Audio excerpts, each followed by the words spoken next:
Bonjour et bienvenue dans le Fil d'Actu, l'émission qui donne du sens à l'information. Enfin, les choses ont bougé. Reste à savoir maintenant s'il y a véritablement matière à se réjouir. Pendant près de 2 mois, la France est restée comme suspendue dans le vide, privée de gouvernement, en apparence ingouvernable, les élections législatives anticipées du 7 juillet ayant donné naissance à une Assemblée nationale divisée en 3 forces politiques de puissance relativement égale, et manifestement non disposée à s'entendre avec les 2 autres. Une situation de chaos, de blocage institutionnel. Résultat direct de la clarification voulue par Emmanuel Macron au début de l'été et à laquelle le même Macron a, semble-t-il, mis fin jeudi 5 septembre en nommant enfin son nouveau Premier ministre. Mais si elle permet enfin à la vie politique française de retrouver une apparente normalité, on est néanmoins en droit de se demander si cette nomination est réellement de nature à sortir le pays de la crise politique dans laquelle il se trouve.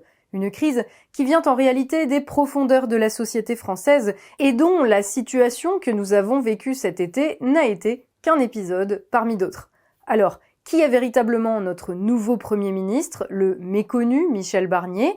Peut-il réellement donner à la France un cap qui la fasse renouer avec la prospérité et par là même réconcilier les Français ? Ou bien son arrivée à Matignon n'est-elle qu'une nouvelle étape du pourrissement de notre vie politique, en même temps que le signal d'un nouveau tour de vis depuis longtemps décrété ? Telles sont les questions que nous allons aborder tout de suite dans cette vidéo de rentrée du Fil d'Actu. Mais avant cela, nous prenons 30 secondes pour vous rappeler que le Fil d'Actu est un média 100% indépendant qui n'existe que grâce au soutien de son public, à savoir vous. Aussi, après avoir vu cette vidéo, si vous jugez notre travail pertinent, intéressant et que vous pensez qu'il mérite d'être soutenu, nous vous inviterons vous aussi à soutenir cette chaîne à hauteur de quelques euros par mois via notre page Tipeee, dont le lien se trouve sous cette vidéo. Si vous voulez plus de détails, on vous les donne en fin d'émission. Tout de suite, place à l'analyse. Michel Barnier fait partie de ces profils de grands républicains, profondément européens convaincus. Sa carrière témoigne pour lui. Ce qui est indéniable, c'est que Michel Barnier dispose du CV quasi parfait pour accomplir cette mission. C'est un homme aussi qui a réussi depuis longtemps maintenant à concilier son gaullisme originel et ses convictions européennes. Je crois qu'on a à droite et à gauche des gens qui souhaitent la réussite de Michel Barnier, parce que sa réussite, c'est pas juste une réussite individuelle, ce sera pas la réussite d'un parti politique, mais je crois que c'est notre intérêt collectif. En fait, qu'est-ce qu'est en train de faire Michel Barnier ? C'est l'espèce de roi des Français qui fait la tournée des ducs du royaume de France, et donc il va voir les petites principautés, il va voir Ensemble pour la République, il va voir le MoDem cet après-midi. Le 28 juin dernier, alors que la campagne pour les élections législatives battait son plein, ici même sur cette chaîne, nous avions sorti une vidéo, dont vous trouverez le lien sous celle-ci, vous proposant de découvrir en exclusivité qui dirigerait la France à compter du 8 juillet. Au-delà de la formule, il s'agissait pour nous de souligner, démonstration à l'appui, le fait que, quel que soit le nom du futur Premier ministre, ce dernier serait en réalité soumis au bon vouloir des organismes financiers détenteurs de nos titres de dette et donc amené à gouverner selon leur intérêt propre, au détriment de l'intérêt national, en favorisant toujours plus le pillage de nos ressources et la destruction de nos instruments de production de richesse. Dans cette vidéo, nous mettions notamment en lumière la manière dont la Commission européenne, l'institution non élue, qui joue un rôle considérable dans la conduite des affaires publiques, pesait de tout son poids pour contraindre la France à suivre cette voie suicidaire, y compris, la plupart du temps, malgré le refus des Français, exprimé de manière très claire à de nombreuses reprises. Mais à l'époque, nous ne savions pas encore que pour mener à bien cette entreprise de destruction nationale, la finance et la Commission européenne pourraient compter, à la tête du gouvernement français, sur le soutien d'un de leurs représentants les plus chimiquement purs, en la personne de Michel Barnier. Michel Barnier, qui est-il ? D'où vient-il ? Lorsqu'il parle de lui, les soutiens politiques et médiatiques à sa nomination évoquent un gaulliste passionné, au CV long comme le bras, ayant parfois du mal à s'imposer par manque de charisme. Ceux qui hésitent vantent sa capacité à dialoguer et à respecter ses adversaires, et ceux qui s'opposent à lui le dépeignent comme une odieuse personne raciste et homophobe, presque nazie. Ce faisant, absolument tous, volontairement ou par bêtise, passent à côté de l'essentiel. Le fait que, depuis 25 ans maintenant, Les actes de Michel Barnier font de lui l'un des principaux responsables de la destruction de la nation française via son ouverture aux 4 vents de la libre circulation des biens, des capitaux, des personnes et des services, ironiquement à l'origine, comme nous le verrons tout à l'heure, de la crise politique qui nous préoccupe aujourd'hui. Là, on va devoir vous rendre des comptes à vous, Commission européenne. C'est-à-dire, on va devoir vous transmettre notre projet de budget. Oui, pour que nous observions là où il y a respect ou pas respect des engagements pris en commun. Voyez, vous avez écrit vous-même une lettre cette semaine aux députés français dans laquelle vous leur dites il faut plus d'Europe, il faut mutualiser nos politiques et partager notre souveraineté. J'ai bien dit partager, pas abandonner notre souveraineté. Partager nos souverainetés. Oui, mais quand on partage, il y a une part d'abandon. Non, il n'y a pas d'abandon. Il y a parfois, même au contraire, Olivier Mazerolle, un gain supplémentaire. Qu'on peut être patriote et européen, c'est même, je crois, notre intérêt d'être européen en plus d'être patriote. Car si, de fait, Michel Barnier baigne depuis 1973 dans les hautes sphères de la vie politique française, il a notamment été ministre à de nombreuses reprises et a même tenté d'accéder à la présidence de la République aux dernières élections en se présentant aux primaires du parti Les Républicains, ses plus grands faits d'armes ne se sont pas tant déroulés en France qu'au sein des institutions européennes, en tant qu'architecte de l'UE telle que nous la connaissons aujourd'hui. Une vocation qu'il se découvre en 1995, lorsque Jacques Chirac le nomme ministre délégué aux Affaires européennes, et qui le mènera à une véritable seconde carrière, tout entière tournée vers la consolidation d'un marché unique européen, libéré des entraves aux échanges, dont la souveraineté des États membres et son corollaire, la démocratie, pourraient éventuellement permettre le maintien. Nommé commissaire européen en 1999, il se retrouve en charge de la réforme des institutions de l'UE, ainsi que de l'organisation de la Convention sur l'avenir de l'Europe, au sein de laquelle il est désigné pour représenter la Commission. Une tâche loin d'être anodine, puisque cette convention se trouve alors mise en place dans un but précis, celui d'élaborer rien de moins qu'un projet de constitution pour l'Union européenne. La suite appartient à l'histoire. En 2003, la Convention accouche d'un texte qui, 2 ans plus tard, est soumis à ratification par référendum dans plusieurs États membres, dont la France. Considéré comme attribuant un rôle trop important à des organismes échappant à tout contrôle démocratique, en même temps qu'il gravait dans le marbre une concurrence généralisée s'imposant aux États, y compris dans des secteurs d'activité stratégiques, faisant craindre le pire en matière d'emploi, de dynamisme économique, d'indépendance des pays membres, sans même parler du droit des peuples à décider de leur avenir, le projet de constitution européenne, dont Michel Barnier fut donc l'un des artisans principaux, fut rejeté à plus de 54% par les Français le 29 mai 2005, au terme d'une campagne où les principaux dirigeants politiques, journalistes, intellectuels et médiatiques du pays nous promettaient pourtant l'apocalypse en cas de victoire du non. Un camouflet pour Michel Barnier et pour sa vision de l'Europe alors ? Pas de quoi pourtant démoraliser un homme dont, rappelons-le, d'aucuns se disent aujourd'hui qu'il aurait à minima, pour qualité, le respect des électeurs français. À ce sujet, les faits parlent pourtant d'eux-mêmes, car dans la foulée de la déroute de 2005, va rapidement se constituer à l'échelon européen une sorte de groupe de travail informel, baptisé, de façon très orwellienne, Comité d'action pour la démocratie européenne, et plus connu sous le nom de groupe Amato, du nom de son président. Informel, mais néanmoins constitué uniquement de fonctionnaires européens, de responsables politiques, dont l'ancien ministre de l'économie et futur président du Fonds monétaire international Dominique Strauss-Kahn, ainsi que de 2 commissaires européens en activité. L'ambition de ce comité, écrire une version simplifiée du traité constitutionnel européen pouvant être adopté par les pays de l'Union, cette fois-ci sans passer par la case référendum. Ce sera chose faite en juin 2007.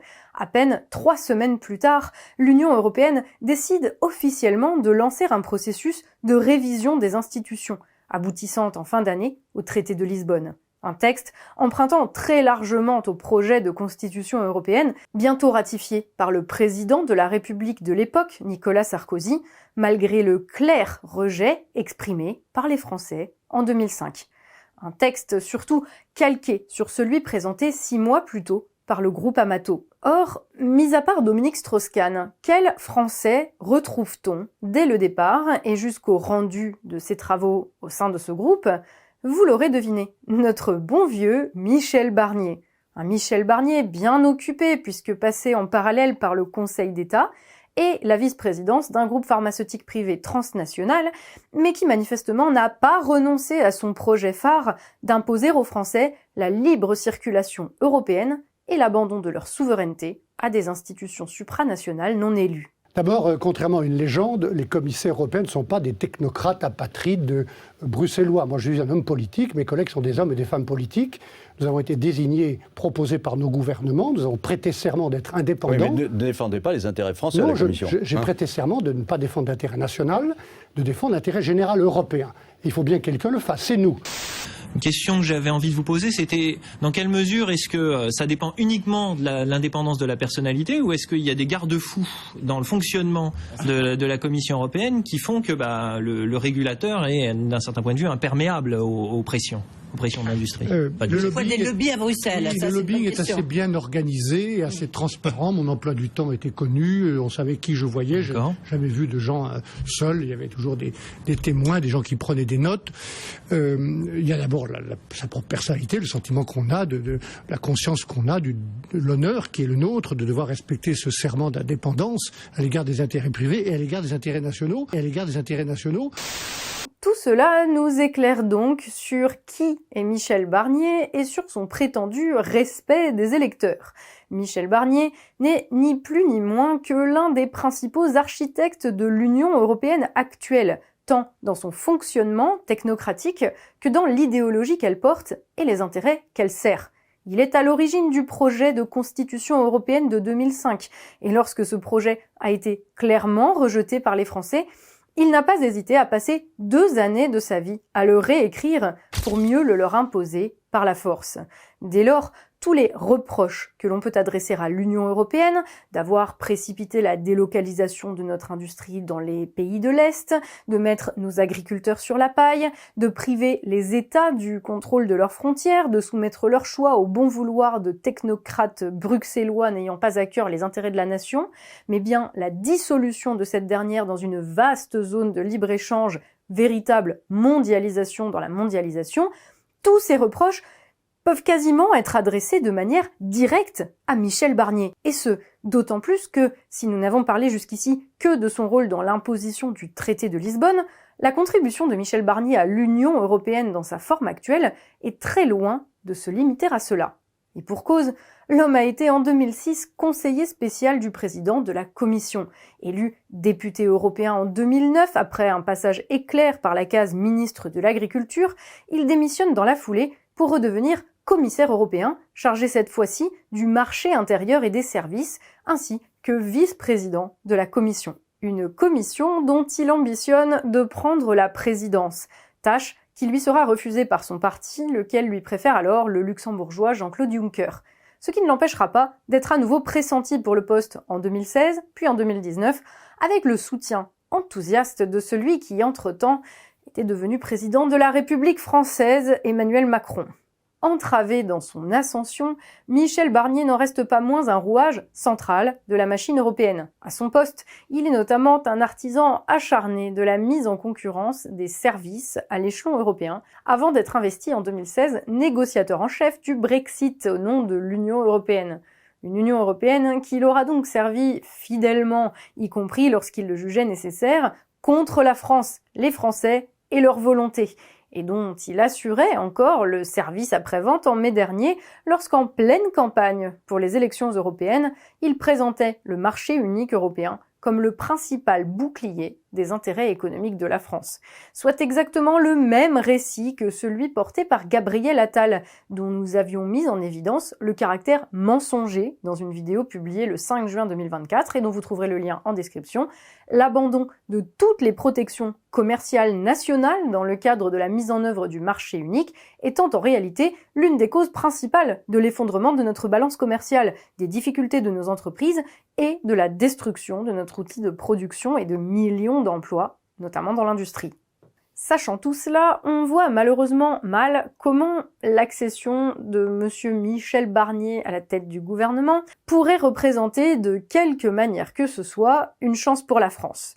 Comment un homme qui a consacré sa vie à saper les bases de notre prospérité et de notre démocratie, à priver les Français de la maîtrise sur leur pays, sur leurs institutions et leurs frontières, comment un tel personnage pourrait-il du jour au lendemain devenir la solution aux problèmes nés des choix politiques qu'il nous a lui-même imposés par la force? Nous aimerions bien sûr y croire. Malheureusement, au regard de ce que nous savons désormais, que l'on peut découvrir très facilement par une rapide recherche en ligne, mais que nombre de Français ignorent, car la quasi-totalité de la sphère politico-médiatique a choisi de faire l'impasse dessus, il est évident que cela n'arrivera pas. Reste que, malgré tout cela, la nomination de Michel Barnier peut sembler un moindre mal par rapport à la situation de blocage que nous avons connue cet été, et en cela représenter un soulagement pour tous ceux qui, parmi nos compatriotes, sont effrayés par les crises politiques. Cela, nous pouvons bien sûr le comprendre.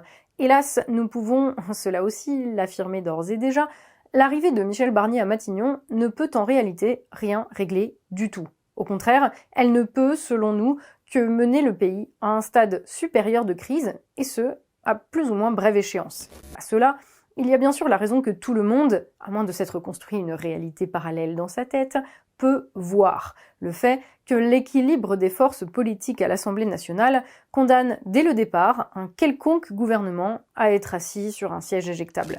Nous sommes ici face à une situation ubuesque et intenable. Vous le savez, le visage de la nouvelle Assemblée est le résultat de l'accord de désistement passé entre deux des principales forces politiques du pays, le Nouveau Front Populaire et la coalition macroniste, en vue de faire obstacle à la troisième, le Rassemblement national. Or, indépendamment de ce que l'on en pense, le fait est que cette alliance de circonstances a très bien fonctionné. Bien qu'arrivé en tête en termes de nombre de voix, le RN n'est que troisième groupe à l'Assemblée et ne peut donc en aucune manière prétendre gouverner. Le problème ici, c'est que l'accord électoral entre NFP et macronistes n'était qu'un accord de désistement et non un accord de gouvernement. Chacun des deux contractants, choisissant de camper sur ses positions politiques plutôt que de chercher un compromis avec l'autre, leur alliance ne pouvait donc que mener à une situation de blocage.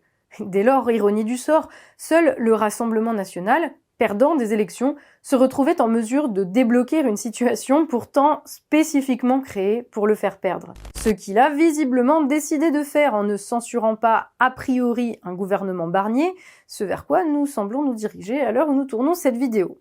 Et sur tout cela, nous n'avons pas grand-chose à dire. Chacune des trois forces a ici agi pour des raisons tactiques qui lui sont propres, selon ce qu'elles estiment être leurs propres intérêts, et les raisons qui les ont poussées à faire ces choix ne nous regardent absolument pas. Ce qui nous regarde en revanche, c'est la situation politique qui en résulte.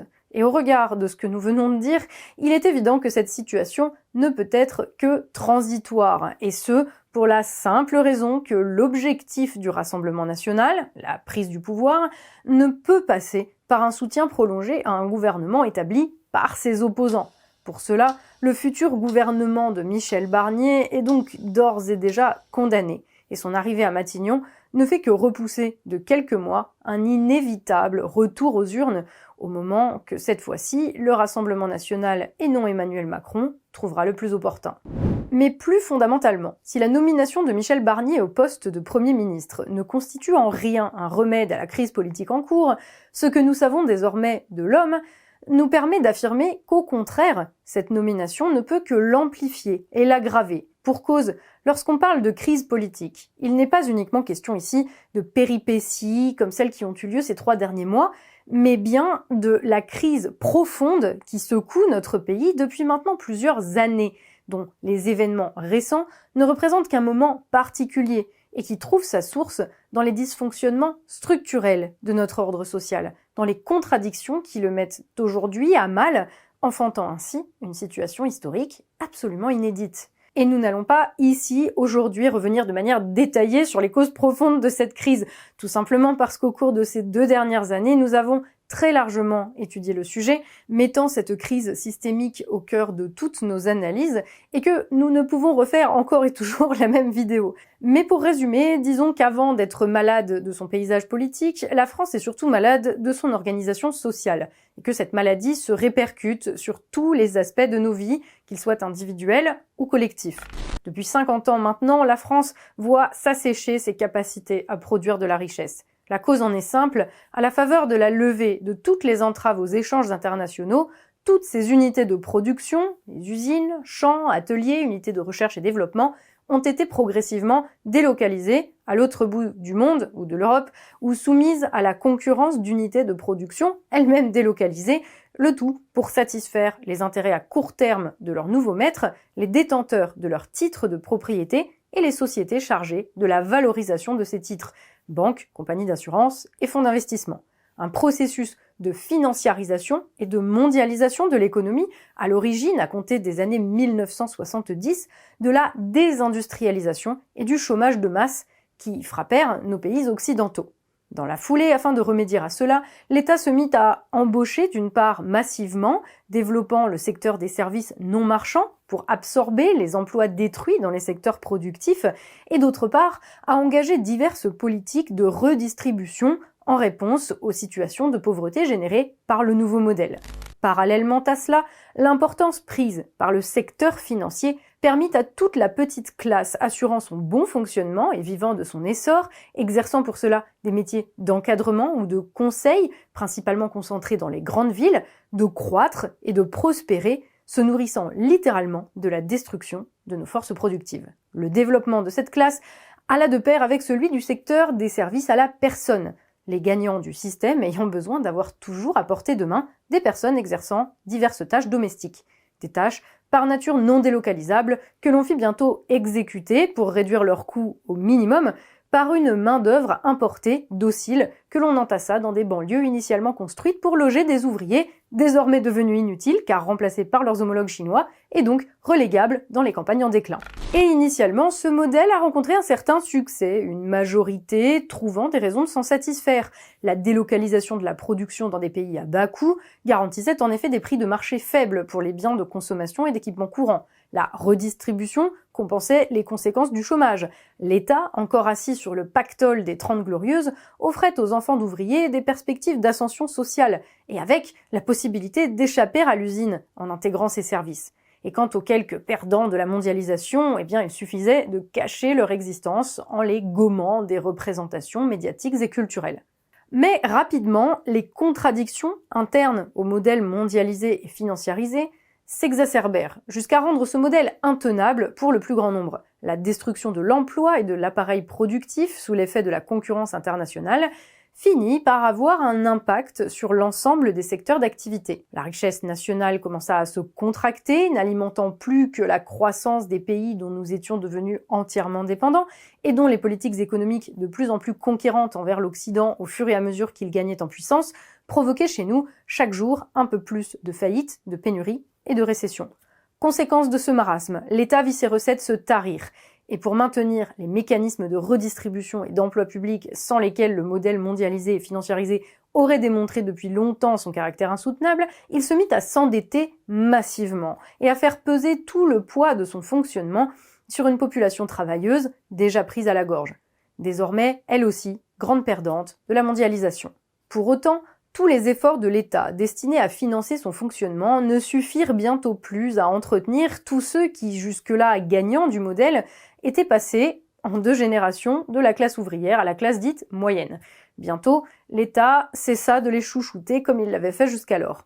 Les embauches de fonctionnaires cessèrent, les conditions de travail dans la fonction publique se dégradèrent, les enfants de la classe moyenne à qui on avait fait miroiter un accès à de longues études eurent de plus en plus de mal à s'insérer sur le marché du travail. Une réalité nouvelle qui fit naître un profond ressentiment au sein des populations concernées, jusque-là nourries à l'argent public, désormais victimes d'un déclassement incontestable, et s'estimant en conséquence injustement traitées, incapables de comprendre l'origine de leur malheur, car ayant depuis longtemps oublié que l'existence même d'une richesse à partager n'avait pas pour origine la générosité de l'État, mais bien la présence sur le territoire d'activités de production. Enfin, ce tableau noir était encore assombri par le fait que la concentration toujours plus massive de populations immigrées aux portes des villes, dans des quartiers où ne restait plus aucun modèle positif d'intégration à suivre, s'était mis à inévitablement produire son lot d'effets négatifs, de l'insécurité physique aux tensions communautaires, en passant par la délinquance ou l'essor de l'islamisme. Autant de phénomènes faisant planer sur le pays un climat particulièrement lourd, et ce, d'autant plus que ceux qui continuaient à user des services de ces populations s'évertuaient, via leurs relais médiatiques, à nier cette réalité, insultant, au passage, tous ceux qui n'avaient d'autre choix que de la regarder en face.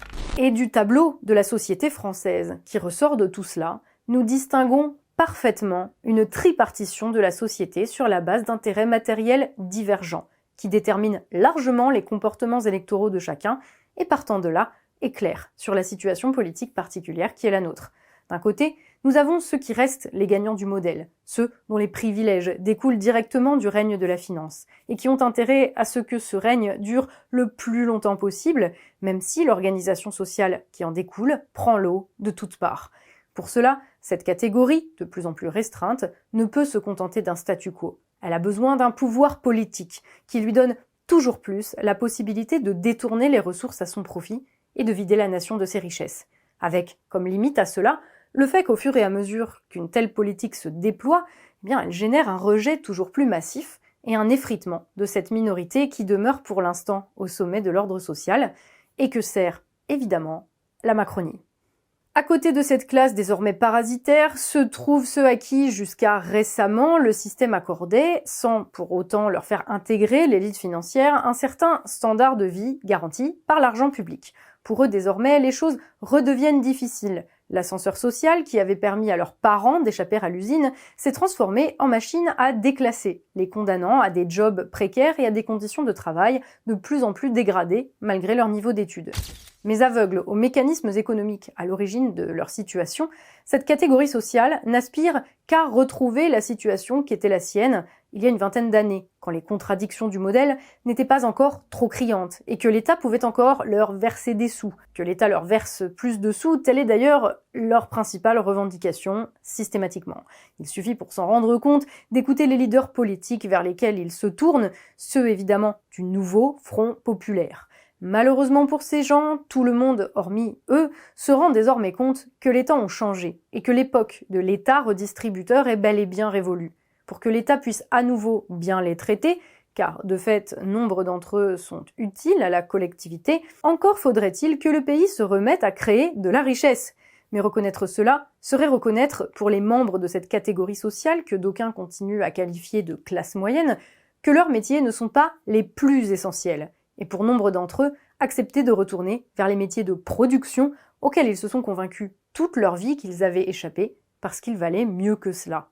Dans ces conditions, faute de vouloir se ranger derrière des producteurs qu'ils méprisent et d'accepter la nécessité d'un nouveau modèle productif, ils demeurent les éternels auxiliaires de la Macronie, n'hésitant pas à la maintenir en place par des votes de second tour plutôt que de risquer de perdre leur statut, et ce, même si la Macronie n'a de cesse par la suite de les maltraiter.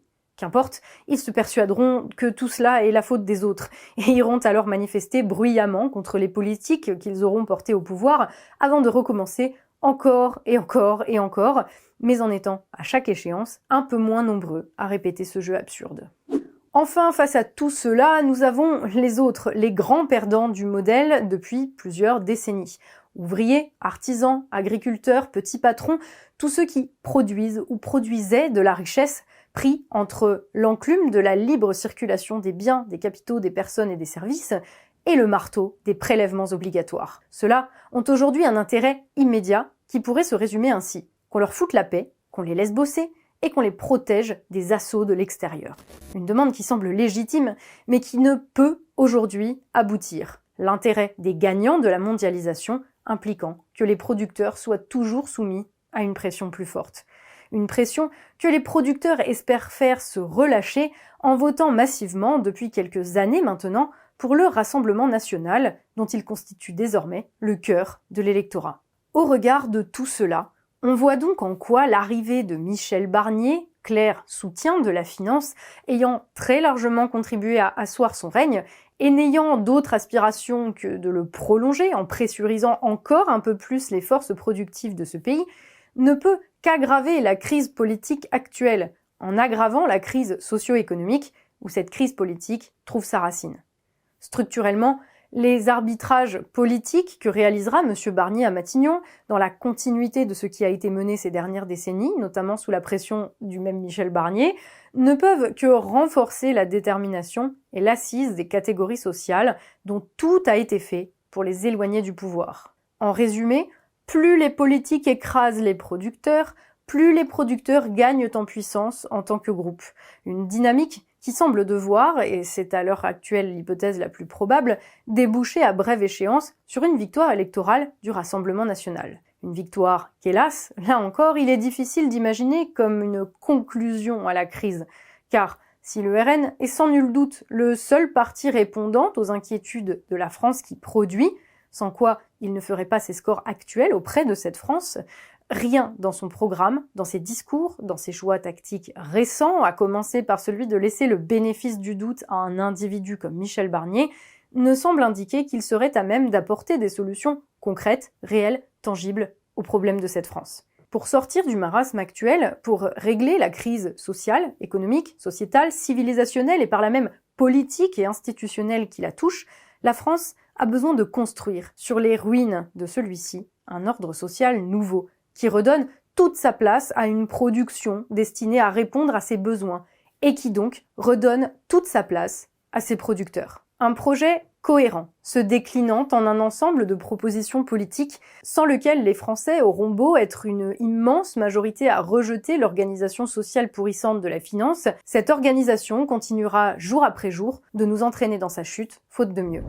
Travailler à donner corps à un tel projet, telle devrait être aujourd'hui la priorité de tout groupe politique ayant à cœur les intérêts de la France. Pourtant, visiblement, aucun ne semble prêt à le faire, chacun préférant s'interroger sur la meilleure tactique de prise du pouvoir, plutôt que de réfléchir à ce qu'il ferait si demain les Français lui confiaient la responsabilité du pays. Aussi, est-ce ce que nous, au fil d'actu, entendons faire au cours de l'année politique qui commence, dès lors que l'actualité nous en fournira l'occasion. Ces 2 dernières années, nous avons passé beaucoup de temps à tenter de comprendre comment, collectivement, en tant que nation, nous en étions arrivés là où nous en sommes aujourd'hui. J'ai même écrit un livre sur le sujet qui sort le 28 septembre.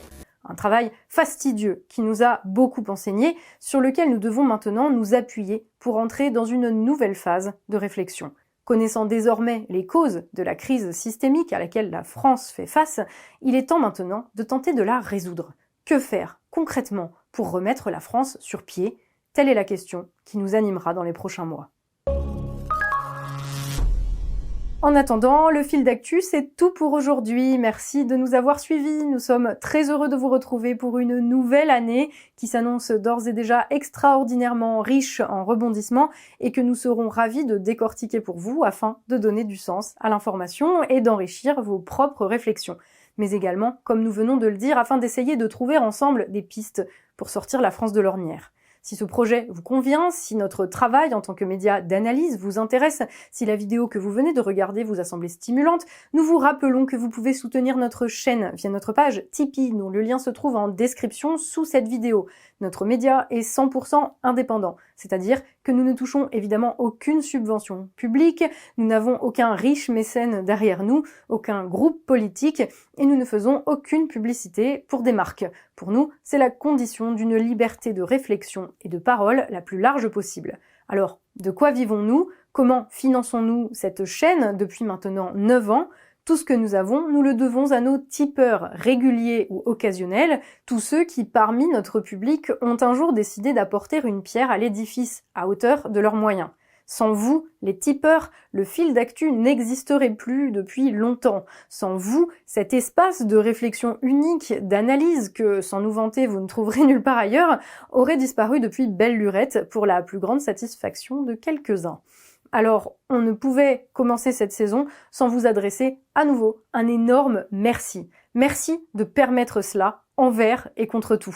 Et si vous aussi, qui nous regardez et n'aviez jamais jugé utile jusqu'à maintenant de devenir tipeur du fil d'actu, ou tout simplement n'en aviez pas les moyens et les avez à présent, si vous aussi, vous voulez soutenir le fil d'actu, vous êtes chaleureusement invité à le faire, ne serait-ce qu'à hauteur de quelques euros par mois. Il vous suffit pour cela, encore une fois, de vous rendre sur notre page de financement participatif Tipeee en cliquant sur le lien sous cette vidéo, de choisir le montant, la régularité et le moyen de paiement que vous souhaitez, et de vous laisser guider. On vous dit merci d'avance et bienvenue dans l'aventure du fil d'actu, en espérant ne jamais vous décevoir en cédant à la facilité. Pour le reste, si cette vidéo vous a plu, n'hésitez bien sûr pas à la partager autour de vous, à en parler à votre entourage, à la montrer à vos proches, avec d'autant plus de raisons que tout semble être fait aujourd'hui pour nous cacher qui est véritablement Michel Barnier et le rôle qu'il a joué ces 30 dernières années dans l'affaiblissement de notre puissance nationale.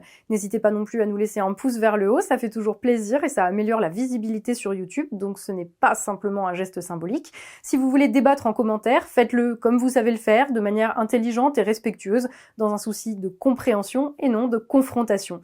Pensez enfin à vous abonner à la chaîne si ce n'est pas déjà fait, ainsi que bien sûr à nos différents réseaux sociaux, Facebook, X et Instagram, pour multiplier les chances de ne rater aucune de nos nouvelles publications.